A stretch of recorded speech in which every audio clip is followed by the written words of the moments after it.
Hello, I am Mitchell. And I'm Maria. And thank you for joining the IPR SME Help Desk podcast series, Get Informed, Get Inspired, Get Involved. During this podcast, we'll discuss intellectual property rights, in other words, IPR, by asking, what are these rights? Why do they matter? And how can they help your business grow? So let's begin. What is intellectual property? Intellectual property is comprised of intangible assets, like inventions and other creations of the mind.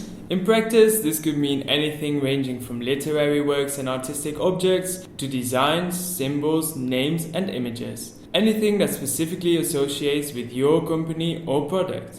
And to sustain an environment in which innovation will flourish, you better get these rights protected. But what are the real benefits of securing one's IP rights? How does it help a business endeavor? By protecting your inventions and creations, you make your business more competitive while also making it more attractive for investors. Simultaneously, by taking care of your IP assets, you can boost trust and reputation among your customers.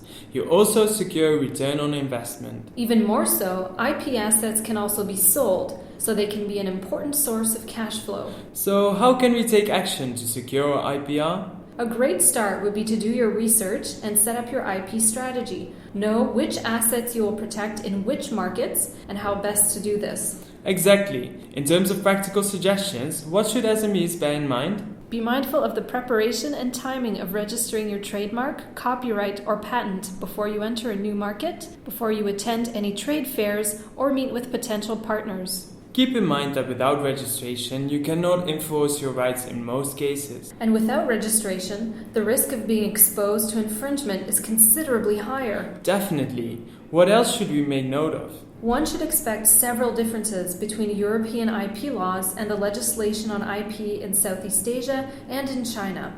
IP rights are territorial. They vary from country to country. Thanks for pointing this out. Make sure to check out our country fact sheets to understand the IP landscape in your region of interest. You can find them on our website www.ipr-hub.eu.